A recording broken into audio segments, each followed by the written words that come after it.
Hello, this is Addis News. I'm Solomon Danye. Thanks for joining me. The Ministry of Agriculture disclosed that 70% of Tigray's farmers have started their farming to cover long season crops. In a joint press briefing with the Ministry on Current Affairs, Press Secretary of Office of the Prime Minister Bilene Seyum also expressed government's commitment to increase humanitarian assistance in Tigray. Alula Teklemariam reports.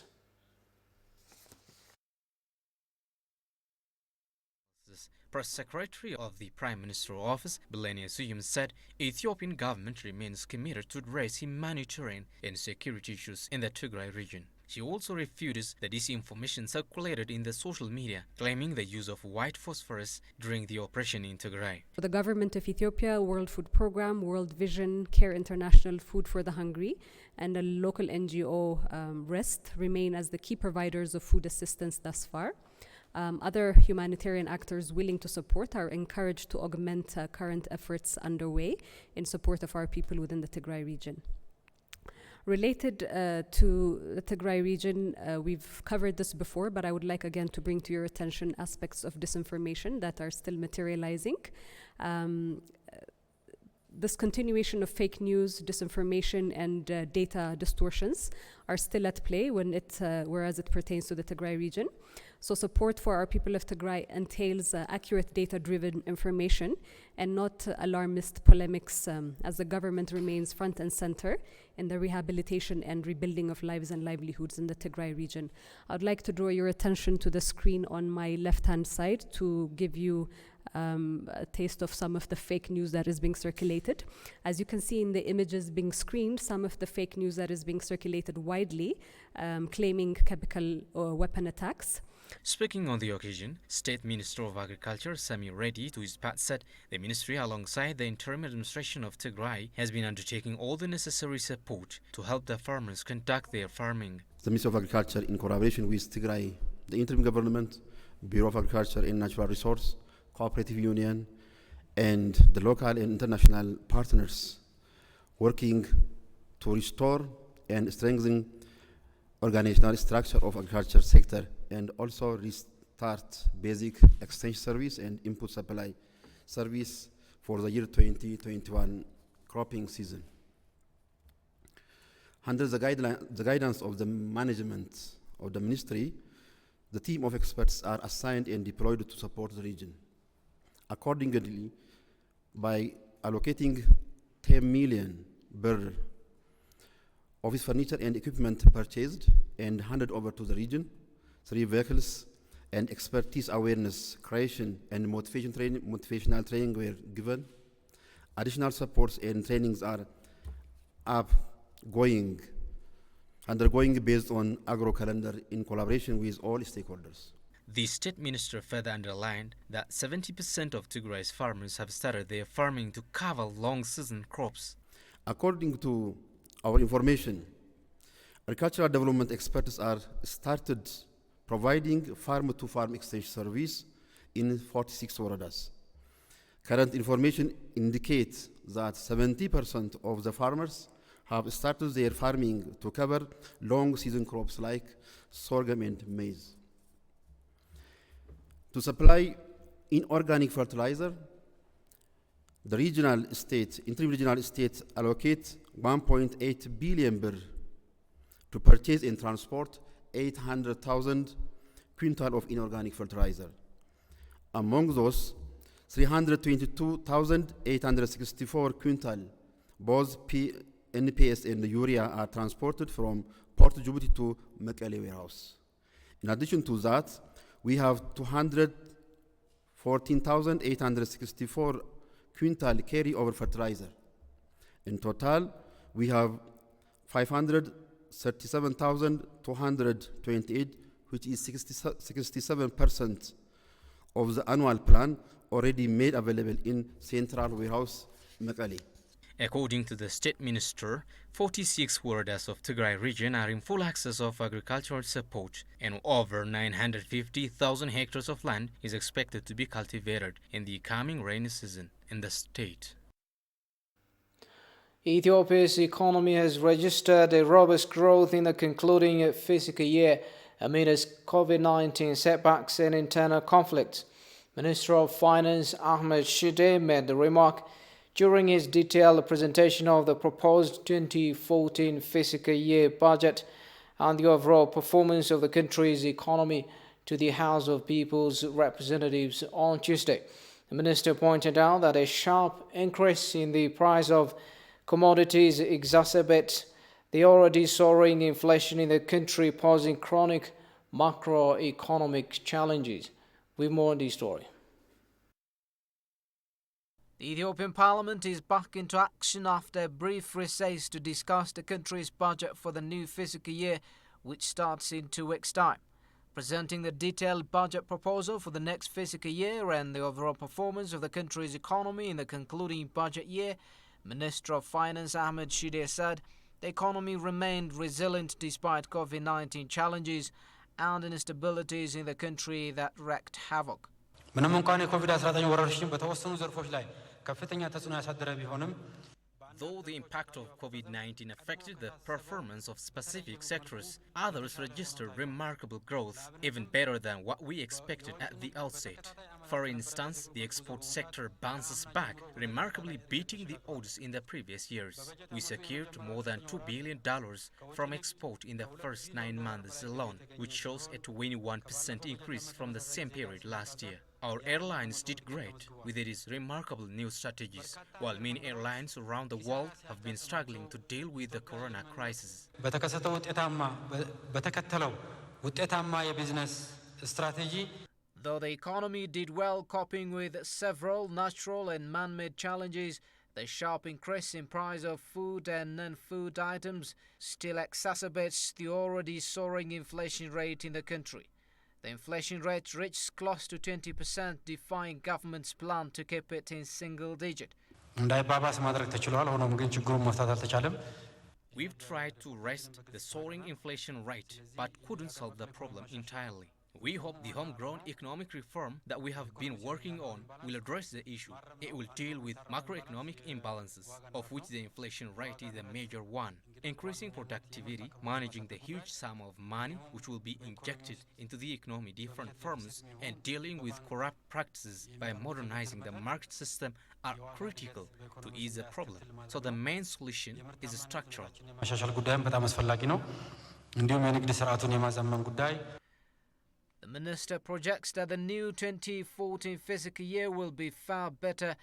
The impacts of COVID-19 will be dealt with more careful and strong measures worldwide.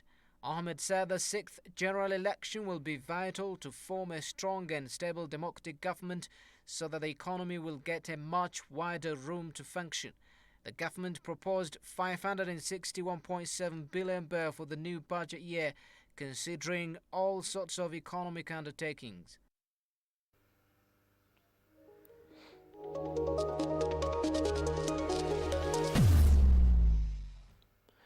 Netherlands and the US-based scholars say Egypt considers itself as Arab nation and consequently demands the AU-led tripartite negotiation of disagreements. They underscored increasing the number of negotiators will minimize the chance of reaching agreement. Sintayo Tamrat reports. Many in the diplomatic arena advise Ethiopia, Sudan and Egypt to resolve the Grand Ethiopian Renaissance Dam disagreements in fraternal trilateral negotiations. Ethiopia has been recurrently insisting in the issue, claiming Gerdy's African project and shall get African solution. However, downstream countries are proposing the involvement of the EU, the UN, the US and the Arab League. Reflecting on the issue, founding member of IPAC Global, a movement that advocates robust Ethio-America ties, Haimanot Asafa says, increasing the number of negotiators will minimize the chance of reaching agreement. Negotiations should be between these water negotiations concerning the Blue Nile should be Ethiopia, Sudan, and Egypt without any outside involvement. The reason is simple. In principle, as you have fewer number of parties to a negotiation, the chances of arriving at a settlement or a fair agreement is high because as we have more parties to a negotiation, conflicting interests will increase. Even if we insist on having somebody else to sit on the negotiating table, I believe the AU is the most relevant and logical observer because this is an African river, and we are talking about 10 different African countries in Northeast Africa and in Eastern Africa. Another Pan-Africanist researcher from the Netherlands says Egypt is demeaning the EU-led tripartite negotiation over GERD because Africa is the last resort to Egypt, a country that identifies itself as Arab nation. There are three cards that Egypt is always playing. There's a pan-Arabism, there is a nationalism, and there is the religion Islam. And Africa is all out of this. It is the last, historically, Africa is the last resource for Egypt to turn to. That's a historical fact for Egypt. Ethiopia has always been hanging and relying on the African Union, on the value of Pan-Africanism, as opposed to Egypt. So and the other reason, actually, for the question why they are demeaning the AU-led negotiation is because, they know that they are upholding to the colonial era agreement, which is unacceptable by any, African countries. Both Mahalet and Haymanot blame Egypt for its false concern of water security trade. They say Egypt has never thought of efficient use of the Nile water, huge underground water potential, and other alternatives. 90% of their water is, they are dependent on the Nile water, which is true because they use Nile and they don't want to touch their other alternatives, which is aquifer groundwater and then the Mediterranean Sea. Yes, they do have alternatives, which is the groundwater, which can take them thousands of years. This is how actually Libya survived. They were totally supplying themselves from the groundwater, and they can do the same and produce what they are producing in terms of agriculture, for drinking, or for anything. The aim of this Toshka project, as per Egyptian authorities, is to increase land that can be suitable for human settlement from 5 to 25% in Egypt, right? One thing we should always take into account is when you grow and develop your country, that shouldn't be at the expense of other countries. So I strongly recommend to Egyptian authorities to listen to their own scientists and researchers, because what they are doing in the Toshka project leads to extreme water loss by pursuing water-hungry agricultural production. Ethiopia has today reaffirmed that the second filling will go on as scheduled, while Egypt and Sudan are discussing the GERD issue in Doha with Arab League countries. Water ministers of Ethiopia, Sudan and South Sudan deliberate on harnessing Nile for regional integration. The Eastern Nile Council of Ministers holds its 33rd meeting in Addis Ababa. Kasan Jane attended the meeting and filed the following report.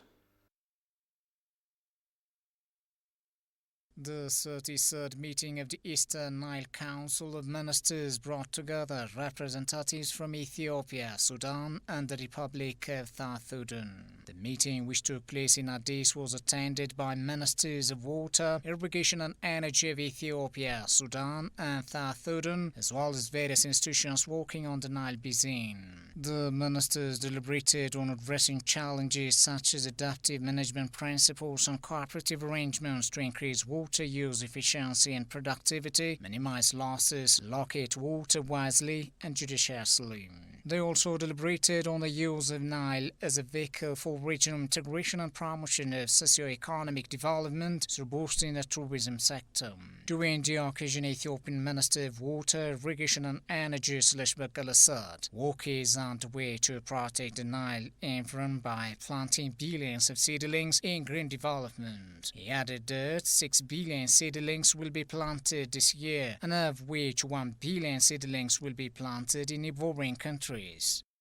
In addition to enhancing the various programs and projects of intro. Ethiopia also on its own is trying to do a lot in issues that alluded to what Professor Yasser just said in areas of soil and water conservation.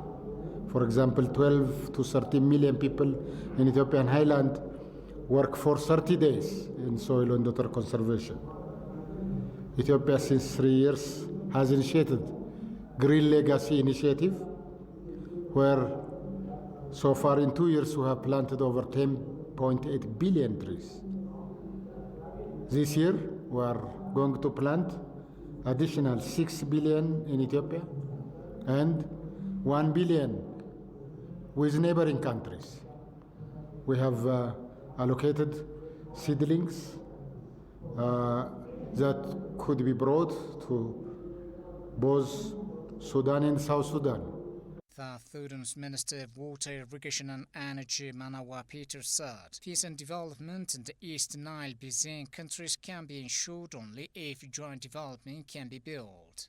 It makes us more determined to cooperate in order to achieve optimal and sustainable development and management of our sub-basin water and related resources for the benefit of the Eastern Nile citizens. Excellencies, ladies and gentlemen, the recognized transitional government of national unity, RT government of South Sudan, under the leadership of the President General Salva Kiir Mayardit, has vowed to continue to subscribe to the long-established Nile Basin Initiative shared vision to achieve sustainable socio-economic development through equitable utilization and benefit from the common Nile Basin and water resource. Despite current challenges, we believe that the regional peace and stability can achieve through the development, and I am fully convinced that our active participation in the NSAP into will help us realize this objective. Sudan's Minister of Water, Irrigation and Energy, Professor Yasser Abbas, on his part said the East Nile Council should develop joint projects and a region stating that the people of the lower basin should not be harmed. The drivers for cooperation, usually you hear that because of climate change, because of population growth, because of water scarcity. So, to mention threats, because of those threats, you have to cooperate. And they don't mention the missed opportunities of cooperation. I think that is a very clear philosophical difference.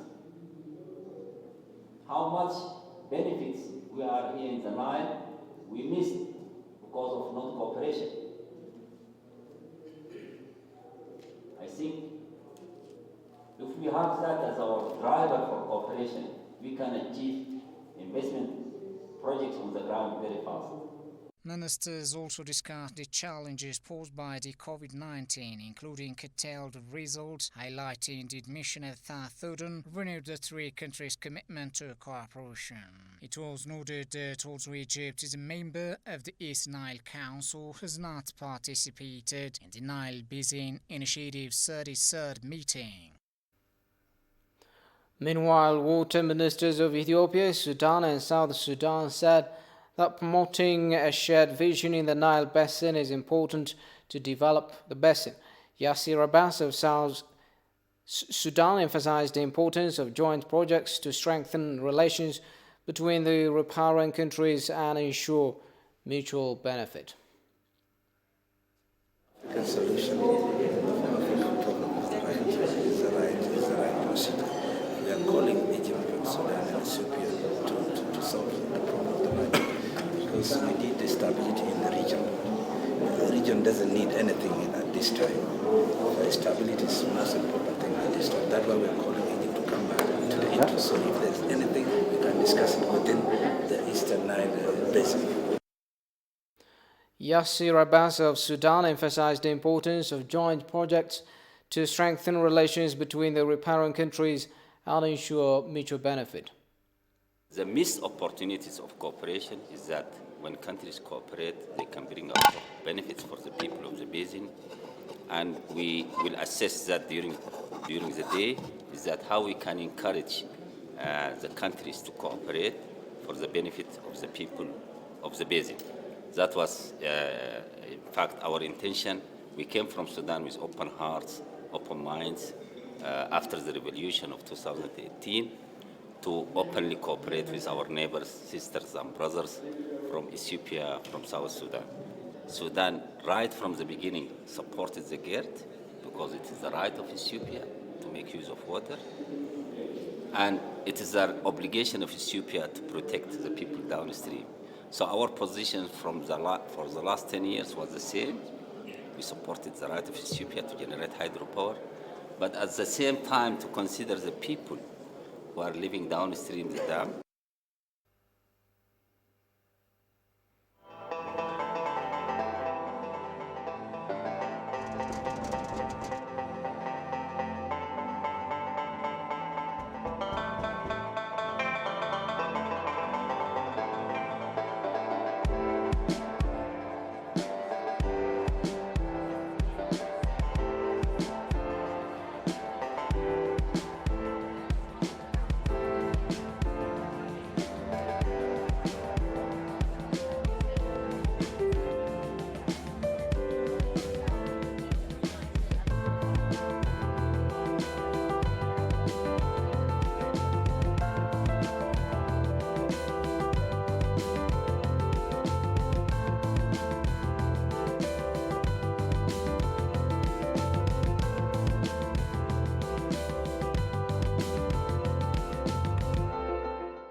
Welcome back. You're watching Addis News Hour. President of the Ethiopian Supreme Court, Maza Shanafi, states that time has come for the judiciary to contribute to the democratic process and to continue increasing the positive impact of courts in democracy. The Federal Supreme Court has today discussed the Federal Court's 5-year strategic plan with various stakeholders. It has been highlighted on the discussion that ensuring the independence and impartiality of the judiciary has been the primary goal of the sweeping reform. Institutional independence, independence of judges, increasing accountability, speedy disposal of cases, investment in technology, gender diversity, prevalence of check and partnerships established with international development partners such as UNDP, USAID and Open Society Foundation have been considered as major achievements registered in the legal sector in the past couple of years.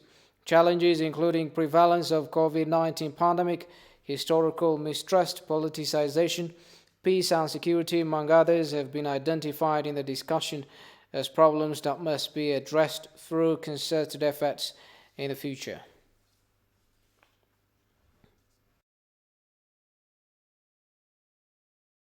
An Ethiopian delegation led by Federal Attorney General Gideon Timotheos delivers message of PM Abiy Ahmed to Prime Minister of Italy, Mario Draghi. The message was handed over through Luigi Di Maio, Foreign Affairs and International Cooperation Minister of the Republic of Italy. On the occasion, Gideon briefed the minister on the current situation in Ethiopia, including the situation in the Tigray region. The delegation touched upon the multi-dimensional efforts of the government of Ethiopia in rebuilding the region, apprehending criminals, enhancing the ongoing collaboration with regard to independent investigations being undertaken and the reform endeavor being underway. The delegation also briefed the Italian side on the preparation for the upcoming 6th national elections and issues related to the Ethiopia-Sudan border dispute and the GERD negotiations under the auspices of the African Union. The two sides have exchanged views on ways to enhance the long-standing and historic relationship between Ethiopia and Italy and agreed to work together on issues of mutual interest.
This is Addis News Hour. G7 leaders say 2021 is a turning point for the planet. They finished their summit in Cornwall in southwest England. They agreed on new targets to tackle climate change, including slashing greenhouse gas emissions and financing a green transition for poor nations. But environmentalists say the pledges aren't ambitious enough and are skeptical that governments will keep their promises. Jerusalem has more from Al Jazeera. They made bold-sounding commitments on carbon emissions and the environment, but with the consumption of fossil fuel just getting around it, the summit, you'd think G7 leaders were here to support climate change rather than defeat it. Tackling climate change is now as much a political and communications challenge as it is a scientific or technological one. We have the skills to address it in time. All we need is the global will to do so. UK host Boris Johnson hailed the G7's fantastic achievements. They all made significant steps forward towards the $100 billion we're going to need by COP to support the developing world in tackling climate change. Surprise! Surprise! G7, tell lies! Campaigners and protesters, though, complained of a lack of ambition ahead of November's climate change summit in Glasgow. If we look at the 100 billion commitment around climate financing, that was committed 2009, and here we are 12 years later, we still haven't seen it being delivered. Appearances are everything. On these occasions, the leaders looked at ease with one another, united in the face of global crisis, but friction and disappointments lurked beneath. There was tension between the UK and EU leaders over a post-Brexit trade deal. Invited delegations here in India and South Africa would have hoped to see more movement towards lifting vaccine patents. And host Boris Johnson will have wanted to actually raise the billion doses promised to be donated to poorer countries rather than falling well short. The final summit communique revealing that G7 countries have just 870 million doses to give away over the next 12 months. The summit's achievements are not quite so fantastic, viewed from the global south. There are 2.5 billion excess doses that they have mustered for themselves. And then if they cannot commit, if they've just only basically committed to 840 million, excess if they vaccinate 100% of their population. So the question is, does that sound urgent to you? Does that sound urgent to anybody else? The G7 did, however, signal the return of U.S. global leadership. America is back in the business of leading the world alongside nations who share our most deeply held values. Joe Biden stopped off at Windsor Castle for tea with the Queen before meeting NATO allies in Brussels and Russian President Vladimir Putin in Geneva later this week. Before we go, a quick reminder of our top stories. Ethiopia's economy continues registering robust growth in spite of COVID-19 setbacks and internal conflicts.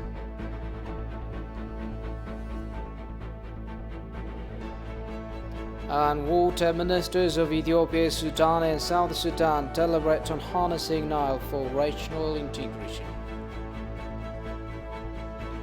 Well, that's it for the news for me, Solomon Dang, and the rest of the English team here in the studio. Thanks for watching. Have a good night.